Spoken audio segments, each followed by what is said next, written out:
Hello, everyone, and welcome to South by Southwest. We're doing things virtually this year, and I want to welcome you to a discussion about fan and artist connection and extended reality and some of the new technologies that are allowing fans to directly connect to artists.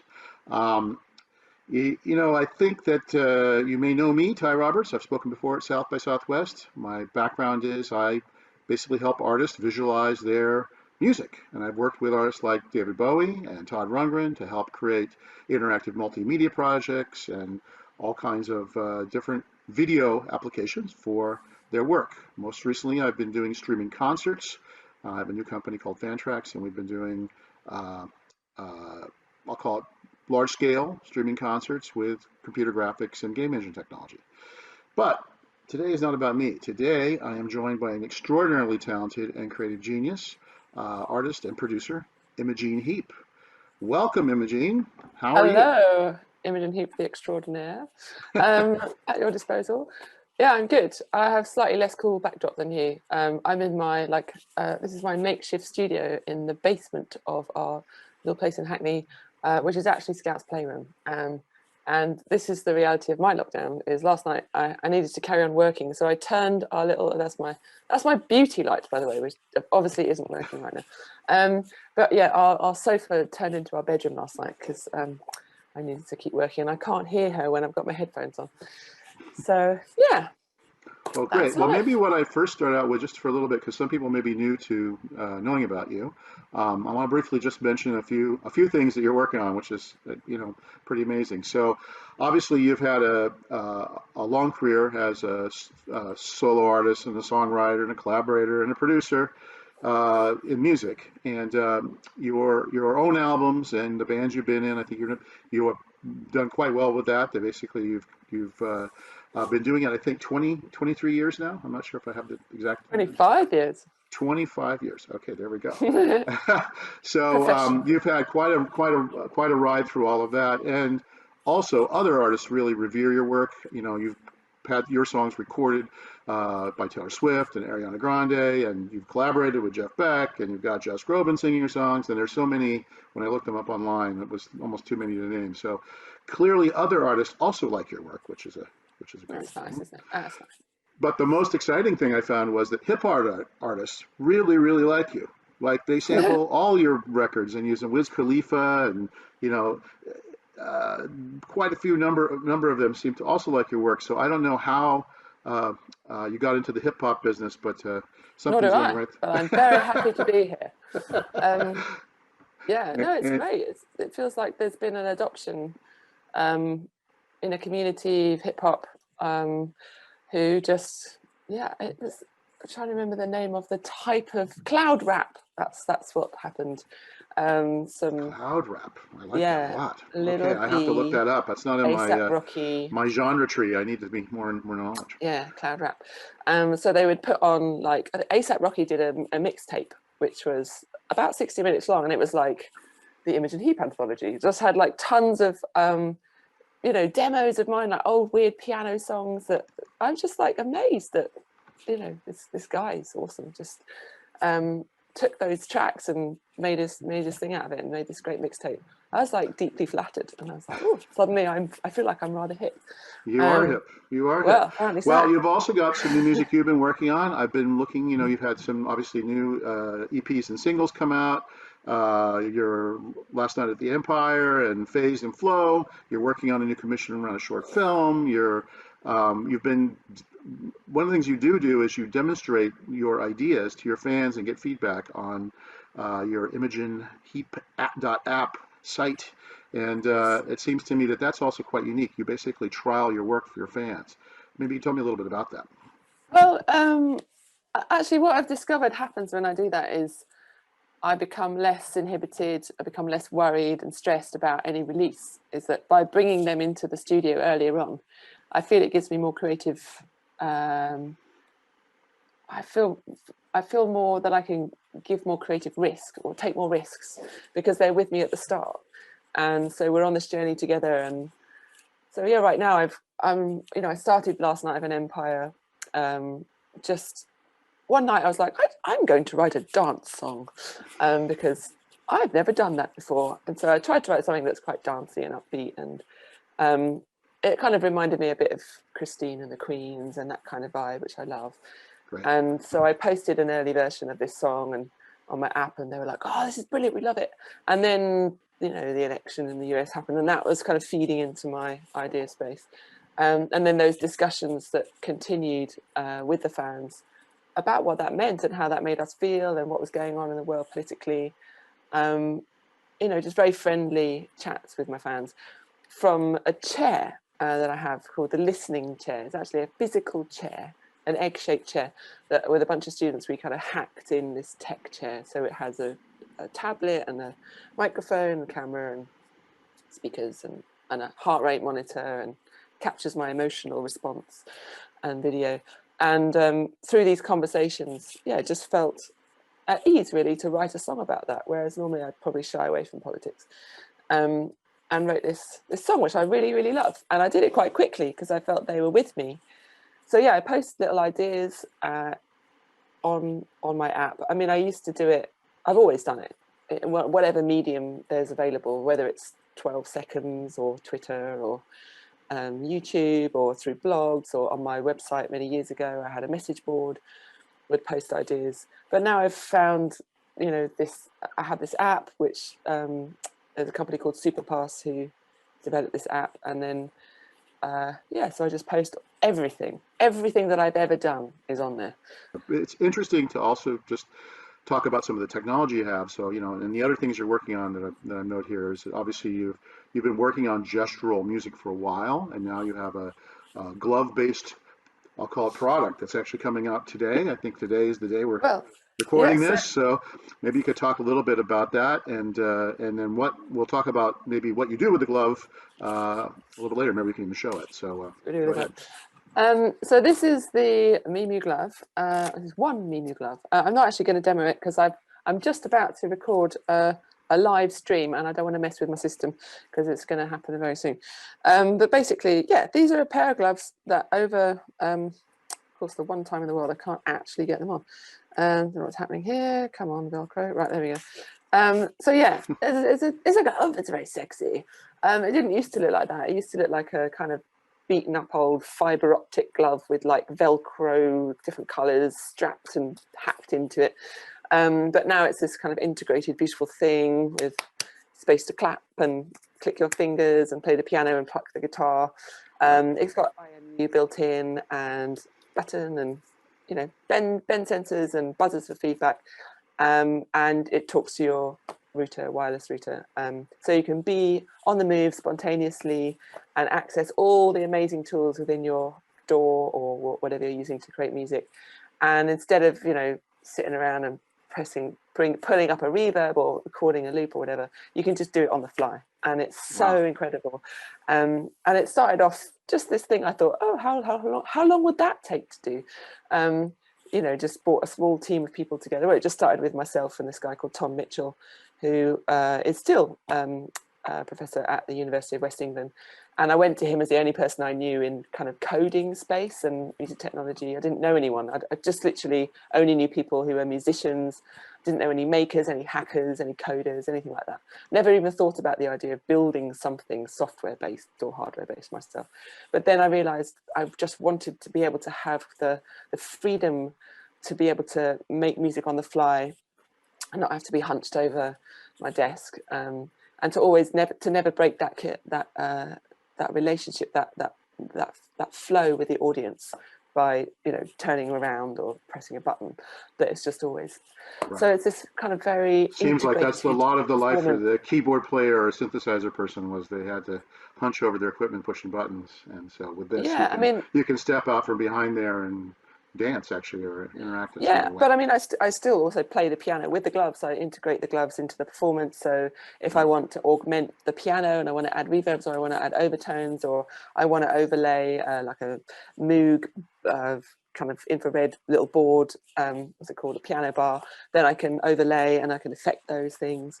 So it's not like traditional instruments over there, gloves and tech over here. It's very much a part of augmenting the existing systems and acoustic instruments that we have to build to kind of add this extra layer of expression around it that we couldn't because they all resided in, you know, push buttons and faders and pots and things.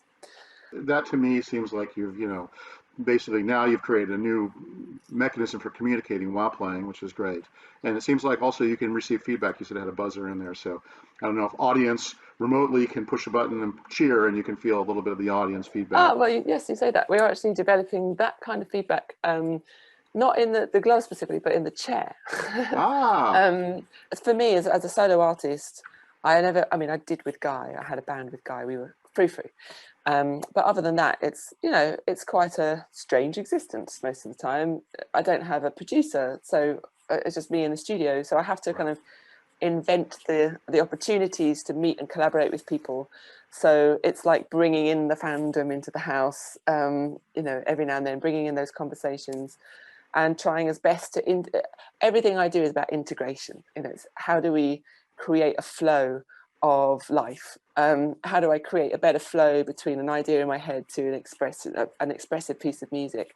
How do I create better flow between my family and my, you know, my business and the commissions and my interest in AI? And how do I make it all flow so it's not like this thing over here, which takes time to set up, and then this thing over here, and everything is very much moving towards integrated integration, as well with the technology like Glover and the Creative Passport, which is this digital identity tool for music makers that we've just launched, which is hopefully going to ease the space for those people who are sat at home, for example, because what we need to erupt is a marketplace, is an understanding of what's available out there for artists on any level. You know, can they afford to go and work with this company, or is there a kind of a first rung of the ladder version of that? So I'm really enjoying working with Volta VR at the moment, because they're creating an accessible tool for musicians to work within a VR environment for their live shows, so that you might just be in a, you know, this is not a very exciting backdrop, but the minute you just add a few nice touches that we are now starting to do in the streams, it just becomes magical. And this space, which might just have a few like particles kind of flying off me, all of a sudden it's like, oh, actually I can do it at home. You know, it's just that fear of, oh, why would anyone want to watch me like in my tiny little flat? You know, there's all your insecurities.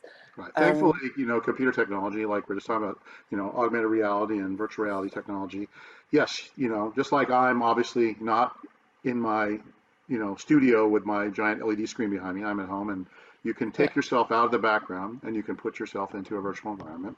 Yeah. And the question is how to make it something that's artistic. And so, these tools that are coming are allowing the graphics to be to some degree, I don't know if synchronized is really the right word, but at least influenced by the music or affected. And then your gestures can add to that. So you can perform the graphics in some degree. That's right. Yeah. And it's so just because, doing a music video takes a lot of preparation. It costs a lot of money. Often it involves a lot of people. A lot of design aesthetic and what you want in that. But there's something about the VR space where in time you'll be able to just be like, you might have a collection of like a color scheme that attaches to you. Like I think in terms of this Creative Passport or something like it, where we would be online as our individual, like we're physical here, but we have a data body representative of ourselves, a digital data body that kind of has our preferences intact. So it might be like, oh yeah, my shade of yellow is 33% of whatever, and whenever I go onto a website I wanted to use this type of font when I sign up, when I log in, so that wherever you go your kind of aesthetic and your design, and you don't ever have to do it twice. So when you think about the VR environment, instead of you going, oh, what kind of what do I want, bubbles, you would be able to kind of carry your preferences bag around with you with your digital identity, or take bits of a moniker that you might have, or an avatar that you might have already taken over here, and obviously that IP exists within that VR company, but perhaps some of it still exists that can be then translated into a different VR space. So is this one of the ideas that's behind your Creative Passport, which is the idea that my information, first of all, let's just start with like the basic information about me as an artist is actually correct. That would be very helpful. And then Yes, exactly. and That's that number would be one. helpful, like the actual dates of my recordings and all those things that I should be right and everything else. And Yeah, then beyond that, my digital representations, my my social media channels, the media that I've actually created is accessible on a list.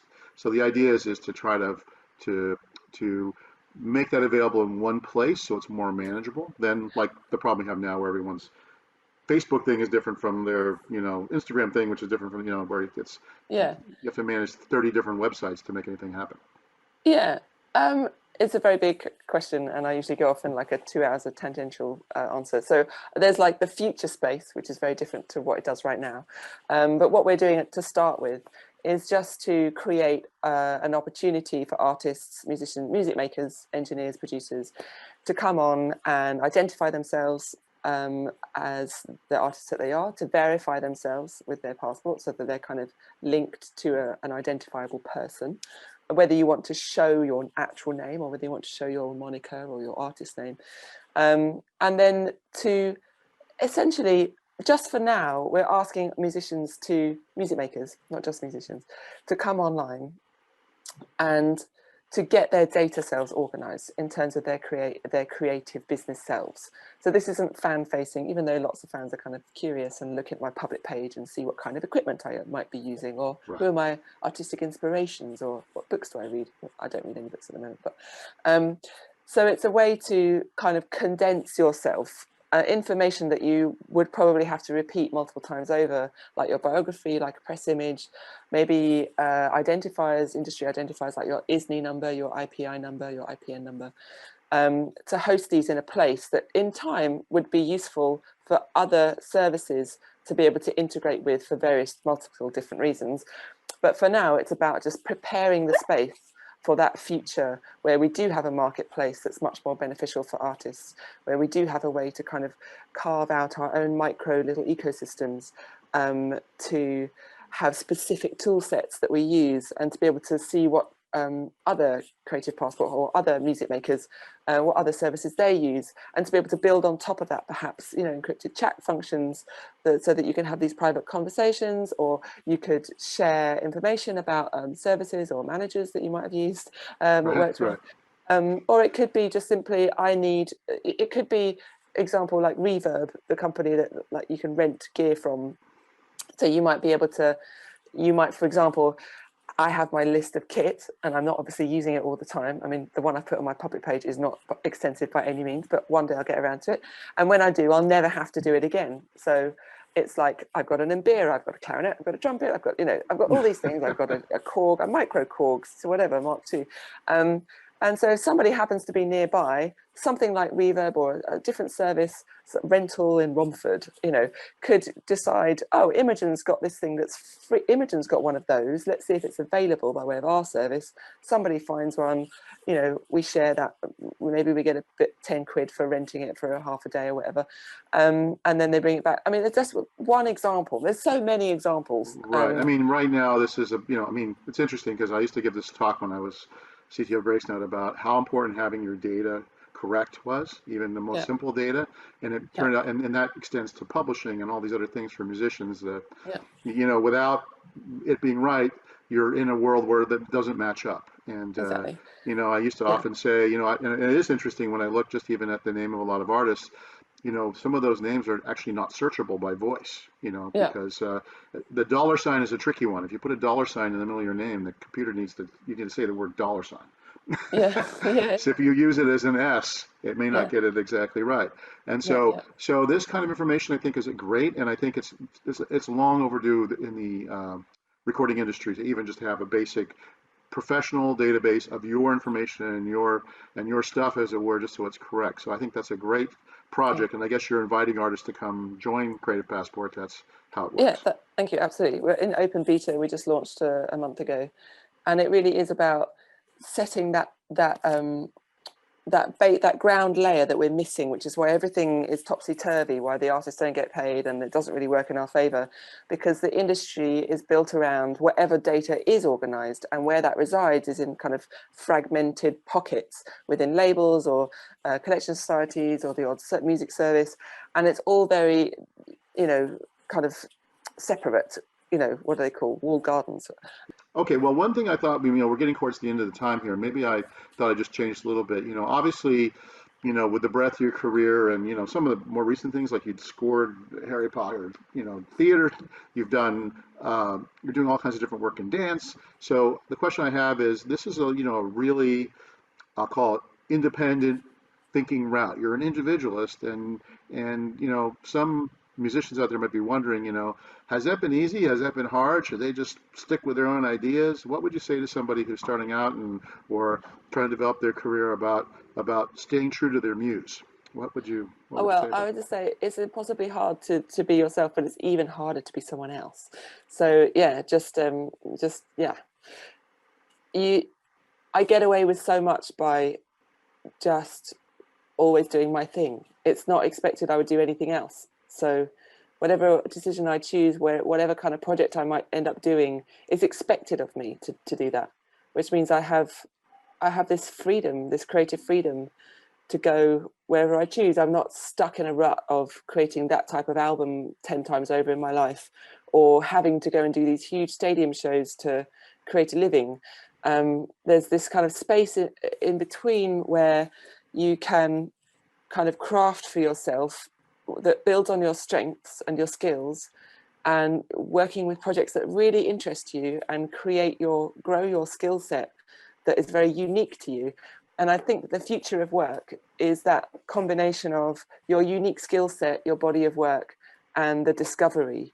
And those, whether it's a commercial entity who wants a brand that wants to reach out to somebody to write their next something for their perfume, or something for, an emotion, like a environmental rally, I don't know, whatever it might be, that they might be able to discover you.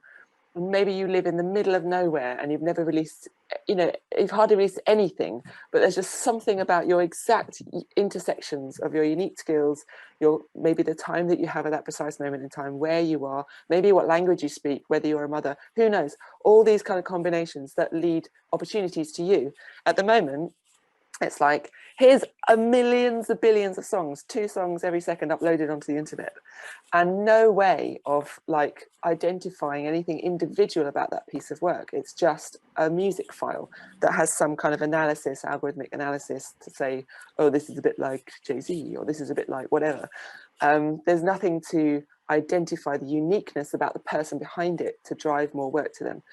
So that's why the importance of basically creating tools to help the music maker be their unique selves, because that is what we want. We don't want carbon copies or bad copies of things. We want new ideas, we want inventions, we want inventive, inspiring music that takes us away from stuff we've heard before, or that we need because it's beautiful, rather than because they're worried about how they're going to pay their rent.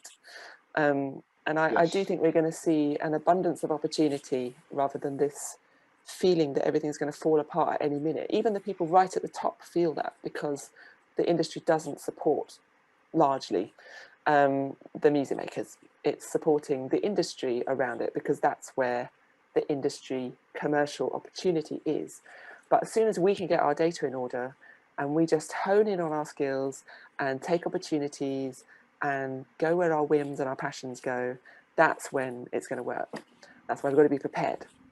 Well, that's incredibly well said, and I think that's a great message for anybody to hear. That's, I think, exactly what we should be doing. Well, we've come to kind of the end, and I think what we're going to do after we let you go off to your next performance, I guess, is we're going to show a little bit of video of some of the things you've been working on, so people can stick around and watch that at the end. But before we do that, I certainly want to thank you, Imogen, for participating in the South by Southwest panel this year. Next year we'll be in Austin, and you and I can have some great Southwestern food together.